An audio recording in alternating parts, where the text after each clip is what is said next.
Alright, so let's take a look at problem number 1. We're going to rewrite the quadratic equation in standard form. So we start off and we have 4x times the quantity x plus 5 equals negative 12. First thing I'm going to do is I'm going to use distributive properties. So I'm going to multiply the 4x times x, which is going to give me 4x squared. And then I'm going to multiply the 4x times 5, which is going to give me 20x equals negative 12. Now, to get this in standard form, I need to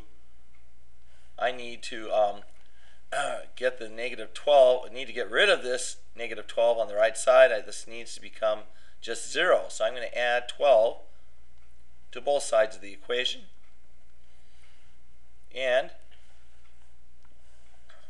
that being the case, I now have, let's put a line that's more significant there.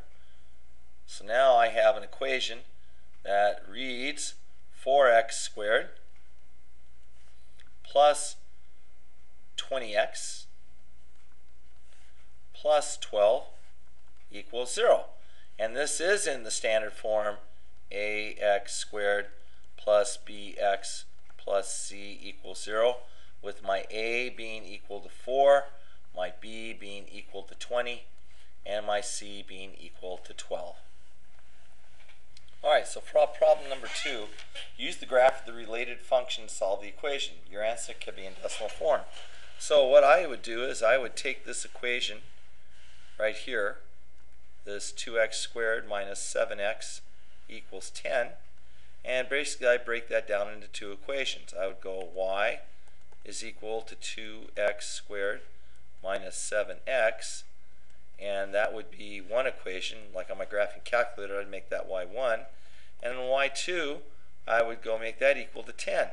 So basically you've got this is going to be a horizontal line, y equal to 10, and then you have your graph, y1 is equal to 2x squared minus 7x.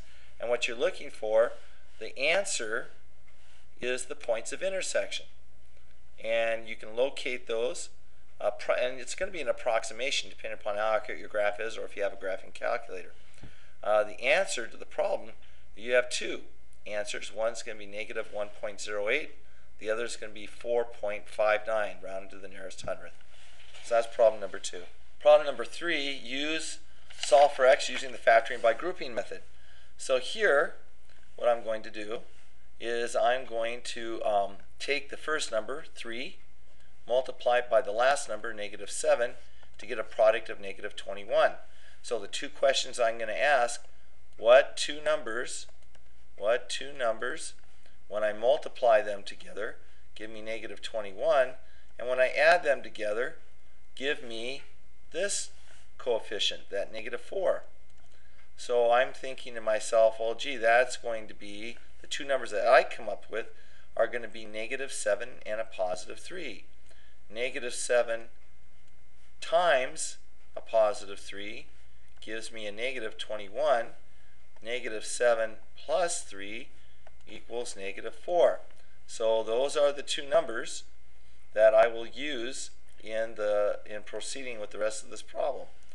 Alright, so we're going to put those up here, and now I'll proceed to work with the rest of it. So I'm going to rewrite this equation right here then, and break this negative 4x up into two terms. So I'm going to go 3x squared, and I'm going to go plus 3x minus 7x, that's where the negative 7 and the positive 3 come in, minus 7 equals 0. So if I were to take these two terms right here, it would cause it to be negative 4x. Okay? Now I'm going to group them. So I'm going to go 3x squared plus 3x, group that, then I go plus negative 7x minus 7, group that, and then I factor. I find the greatest common factor for each group. So in this case, 3x is my greatest common factor. And if I factor out of this term, if I go 3x squared divided by 3x, I get x. And if I go 3x divided by 3x, I get 1. And I do the same thing here. And I'm looking at a negative 7. So if I factor out a negative 7 from a negative 7x, I get x. And if I divide negative 7 by negative 7, I get a positive 1. Looks like this is something to note, is the fact that, gee, these two binomials right here turn out to be the same. And when you factor by grouping, that will always be the case. All right? So we're setting, and that of course is equal to 0. So our final step then is to take, well, not our final, but the next step would be to take 3x and minus 7 and form another binomial. We're using distributive property here. 3x minus 7, our common factor is the quantity x plus 1. So 3x minus 7 times x plus 1 equals 0. All right, so using the zero product rule, if we have two quantities multiplied together and the product is 0, that means that one or both the quantities are equal to 0.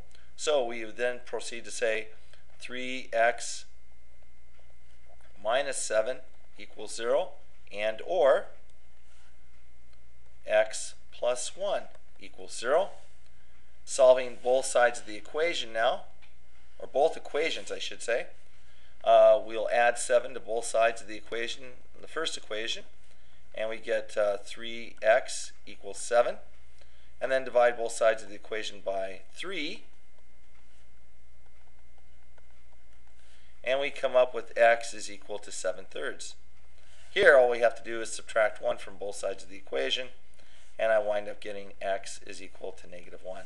So my answer is x equals 7/3 and or x equals negative 1.